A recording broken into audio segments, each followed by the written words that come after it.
తమ్ముడు అట్లాగే నువ్వు డాన్సర్ నుంచి ఇలా పాటలు పాడుతూ అదే ఇప్పుడు నీ పాటలకి నువ్వే ఓన్ కంపోజిషన్ డాన్స్ అంతా డాన్స్ నా సొమ్మసిలి సాంగ్ వచ్చేసి బాలు కొరియోగ్రాఫర్ ఆయన బాలు ఎస్ఎం అని చెప్పి నా ఫ్రెండ్ అబ్బాయి కూడా ఆ అబ్బాయి నా దగ్గర స్టూడెంట్ గా జాయిన్ అయ్యాడు స్టార్టింగ్ నా దగ్గర స్టూడెంట్ గా జాయిన్ అయ్యి డీలో ప్రాక్టీస్ చేసుకుంటూ అంటే ఇక్కడ హైదరాబాద్ లో వచ్చి తను మంచి కష్టపడి తను నాకు కొరియోగ్రాఫర్గా వచ్చిండు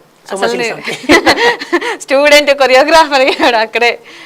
నిజంగా ఇప్పుడు అన్ని పాటలకి అంటే ఇప్పుడు ఈ సాంగ్ కాకుండా మిగతా సాంగ్స్ కి అన్నిటికీ మీరే చేసుకుంటారా లేకపోతే?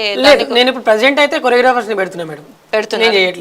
మీరే వాళ్ళే చేస్తున్నారు, ఇంకా మీరు పాటలు మాత్రం పాడి ఖచ్చితంగా దాన్ని కంపోజ్ చేస్తారు. అవునండి, ఎందుకంటే ఇప్పుడు ప్రతిదీ సాంగ్ నేను లొకేషన్ ఉన్నప్పుడు ఫ్రేమ్స్ అయితే చూసుకోలేను, సో కొరియోగ్రఫీ చేయలేను, స్ట్రైనింగ్ ఎక్కువ ఉంటుంది. అవును, అది నిజమే. ఎందుకంటే మనం దేని మీద కాన్సన్ట్రేషన్ చేయాలనేది ఫస్ట్ మెయిన్ ఇబ్బంది అయిపోతుంది.